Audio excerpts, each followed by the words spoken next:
Bonjour, aujourd'hui on va se pencher sur une idée qui vient bousculer l'une des règles les plus fondamentales de l'informatique, une règle qu'on a tous acceptée sans jamais la remettre en question. La question est un peu provocatrice, je sais. Depuis les tout débuts de l'informatique, il y a une règle d'or. On ne divise pas par zéro. C'est l'erreur ultime, le bug qui fait tout planter. Mais, et si on s'était trompé? Et si cette erreur n'était pas du tout une impasse, mais plutôt une porte dérobée? Entrons dans le vif du sujet. Voilà notre réalité actuelle, ce qu'on va appeler le paradigme Hardmax. Dans ce modèle, à chaque fois qu'un calcul, même par accident, tombe sur une division par zéro, c'est le drame. Le système plante. C'est la source de bugs, de ralentissement, d'une fragilité qui est au cœur même de notre technologie. On peut dire que nos systèmes sont construits sur la peur du zéro. Alors, face à ce mur, une solution est proposée. Une solution aussi simple que radicale. Un nouvel axiome, une règle fondamentale qui change tout. Et si n'importe quel nombre, appelons-le A, divisé par 0, donnait tout simplement A. C'est ça l'axiome de Bell Abassi. L'idée de base, c'est de remplacer le message d'erreur fatale par une sorte de continuité. Au lieu que le calcul se crache lamentablement, il continue sa route comme si de rien n'était. L'erreur n'est plus une fin en soi, c'est juste une transition. Et attention, l'ampleur de ce changement, elle est immense. On ne parle pas juste d'une petite astuce de programmation. Cet axiome a des répercussions profondes dans 4 domaines majeurs. Les mathématiques pures, l'ingénierie matérielle, les applications comme l'IA et même notre approche philosophique de ce qu'est une erreur. Bon, évidemment, la question qu'on se pose tous, c'est est-ce que ça tient la route? Est-ce qu'on peut vraiment changer une règle aussi fondamentale sans que tout l'édifice mathématique s'écroule? Là, visuellement, la différence est flagrante.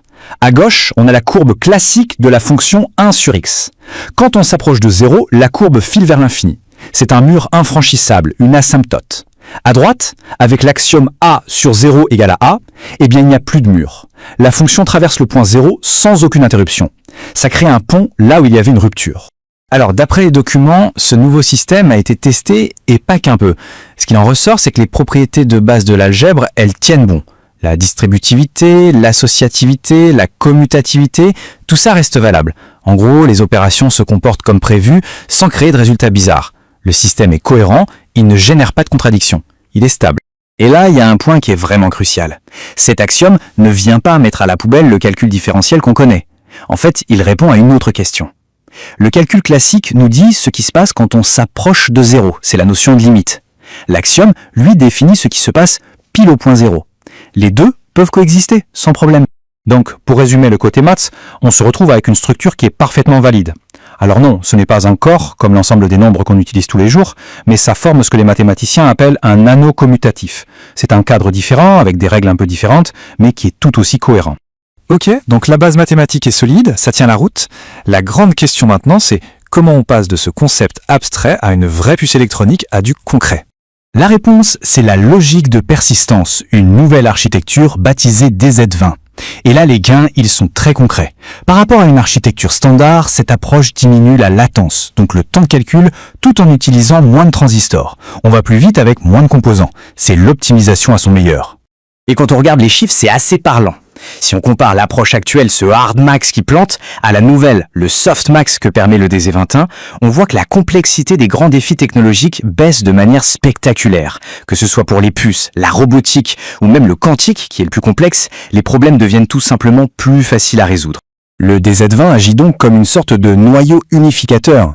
En résolvant ce problème de base, cette fameuse division par zéro, ça vient tout simplifier et tout accélérer dans les secteurs qui dépendent de la puissance de calcul.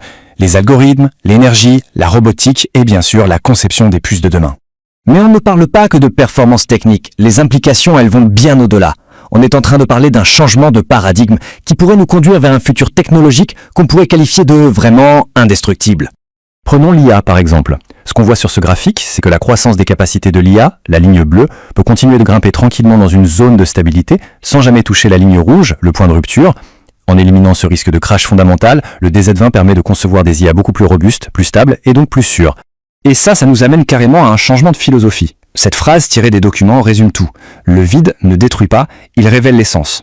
Le zéro n'est plus l'erreur qui efface tout, mais une sorte de miroir. Divisé par zéro ne détruit plus l'information, au contraire, ça la préserve, ça retourne le nombre de départ. Les sources font une analogie que je trouve fascinante, avec la conscience humaine. C'est un peu comme notre mémoire qui crée un sentiment de continuité, ce fil qui nous permet de nous projeter dans le futur.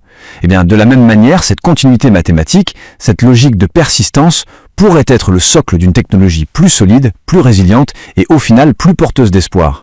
Donc ce qu'il faut vraiment retenir de tout ça, c'est que si une règle qu'on pensait aussi fondamentale que l'interdiction de diviser par zéro peut être réexaminée et transformée, alors les possibilités deviennent vertigineuses. Et ça nous force à nous demander quelles autres limites qu'on croit gravées dans le marbre ne sont en fait que des portes qu'on attend qu'on les pousse.